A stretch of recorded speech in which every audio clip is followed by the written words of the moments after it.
ripple of murmurs passed among the students as Elias stepped forward. The chamber seemed to shift, the energy in the air sharpening into something tense and expectant. He approached the platform, heart beating faster. As his palm touched the sphere, silence descended. For a long moment, nothing happened. Then, the crystal surged violently to life. Pale blue arcs of lightning crackled along the rails. Wind burst outward, fierce and uncontrolled, sending students stumbling backward. The chamber groaned, resonating loudly with the storm now awakened within.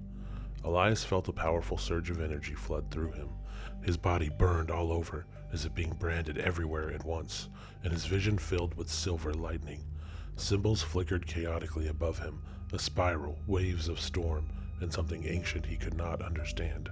The crystal cracked suddenly, lines spidering outward from beneath his hand. The instructor stepped back, eyes wide with disbelief. For a single unguarded moment, his expression betrayed shock, fascination, and perhaps even fear.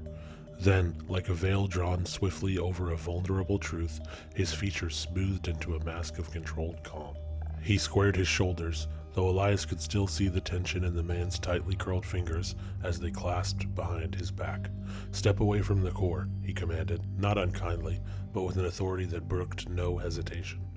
Elias withdrew his hand slowly, feeling the strange friction as his palm lifted from the cracked dome. Immediately, the core dimmed, its intense glow fading like a breath exhaled, but the fractures remained, etched across its surface in sharp, jagged lines, still pulsing faintly with an internal, residual stormlight. Each crack resembled the branching paths of lightning through a storm-dark sky. The chamber fell utterly silent. The air itself seemed to thin out, as if the dome had released some profound tension it had held back for centuries. Elias could hear the rasping breaths around him, could sense the lingering unease that hovered in the chamber, thick and electric. A few students had yet to blink, their expressions frozen in quiet shock. The instructor turned sharply toward the scribe stationed behind a polished stone table to the side of the pedestal. He leaned down, speaking urgently and rapidly in a low voice that Elias couldn't fully decipher. Technical terms, abbreviations, shorthand phrases clipped with tension. Elias caught fragments like oral flux, energy displacement, structural coherence compromised, but their meanings eluded him. One scribe, younger than the others and clearly unsettled, tapped a series of glyphs onto a slate of smooth crystal. His fingers stilled abruptly, eyes widening. The color drained from his face as he looked up at the instructor.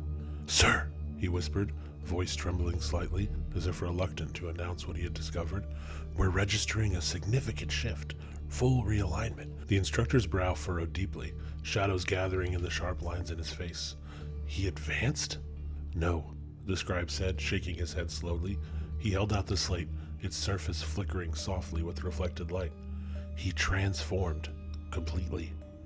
The instructor's eyes sharpened, the silence lengthening before he finally spoke again, his voice measured but edged with urgency.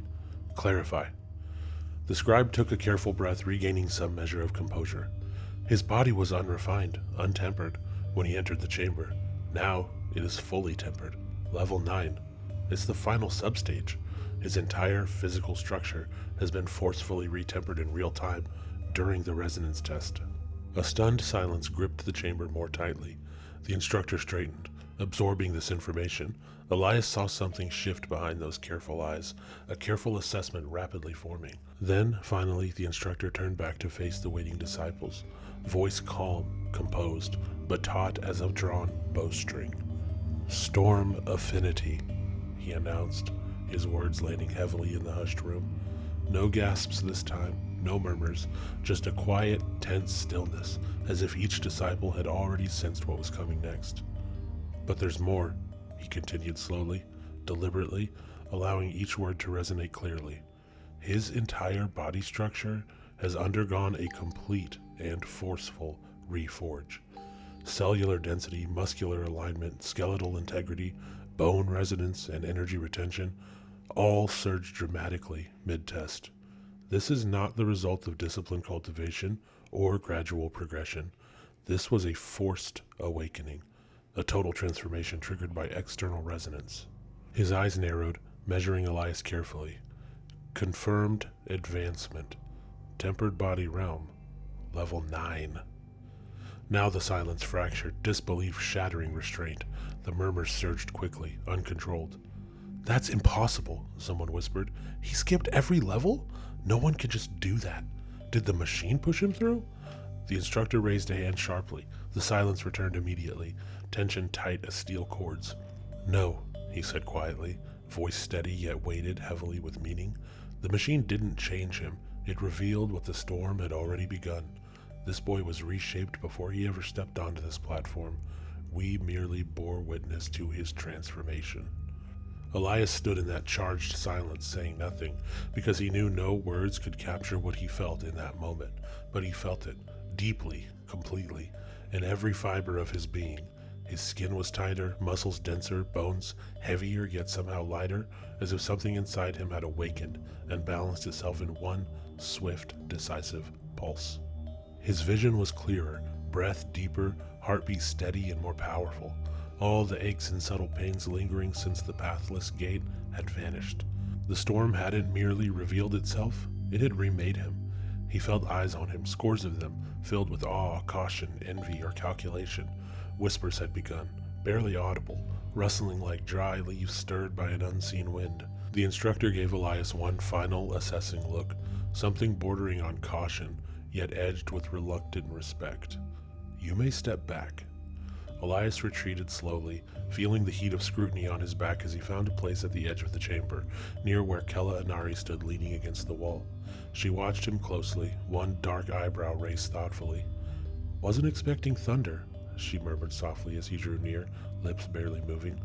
Elias gave a quiet exhale, a sound that might have been a laugh but felt too weary, too heavy.